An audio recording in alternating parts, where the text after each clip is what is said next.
এই মালাটা কি জবটা ঠিক আছে। হ্যাঁ জব মালাটা মানে একটা দিয়েছি।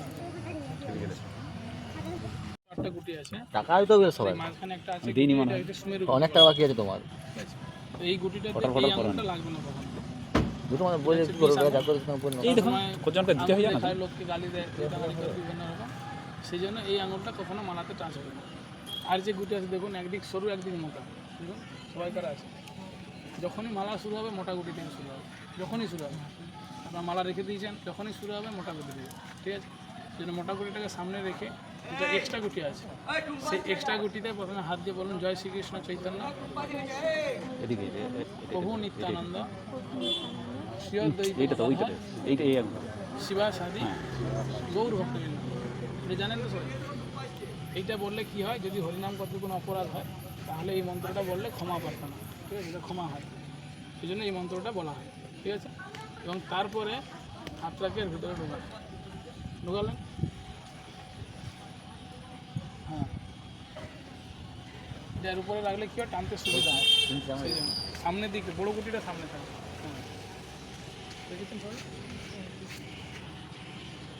হ্যাঁ প্রথমে সবের প্রথম গুটিটা টাচ করেন, সবের প্রথম গুটি এই কেটে নিয়ে আসেন।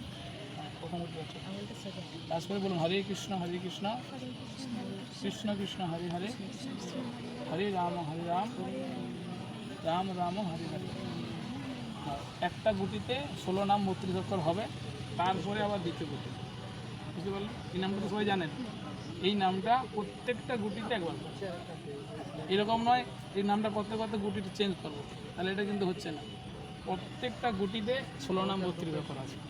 এইরকম করে যখন লাস্ট ধরুন 108 নম্বর গুটি পৌঁছে গেছে আমার শেষের দিকে, ঠিক আছে, ধরুন এরকম করে করে প্রত্যেকটা গুটিতে একবার করে করে যাবেন, গিয়ে দেখবেন লাস্টে পৌঁছে যাবে। যখন লাস্ট এখানে আসবে, আসার পর হরিনাম আপনার এখানে শেষ এক মালা 108 বার শেষ। এরপরে আপনাকে আবার ওই গুটিটাই ধরে জয় শ্রীকৃষ্ণ চৈতন্য প্রভু নিত্যানন্দ শ্রী অদ্বৈত গদাধর শিবাসাদি গৌর ভক্তবৃন্দ বলে এটা হচ্ছে এক মালা হলো। এবার এখন যদি চান যে আমি আরেক মালা করব, এক মালা করলেন, এখন মনে হচ্ছে আরেক মালা করব, তখন আপনাকে ওই মালাটা ঘুরিয়ে নিতে হবে। মানে যখন ফার্স্ট শুরু করবেন বড় গুটি দিয়ে আসবেন, ছোট গুটি শেষ।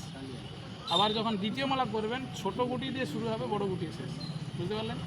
মানে কখনো এটাকে ডিঙাবে না, বড় থেকে ছোট, ছোট থেকে বড়, তো এইভাবে হচ্ছে শুরু হবে প্রথম মালা প্লাস দ্বিতীয় মালা, এরকম 3 4 5 6 যত আপনি করতে পারেন, কোনো অসুবিধা নেই।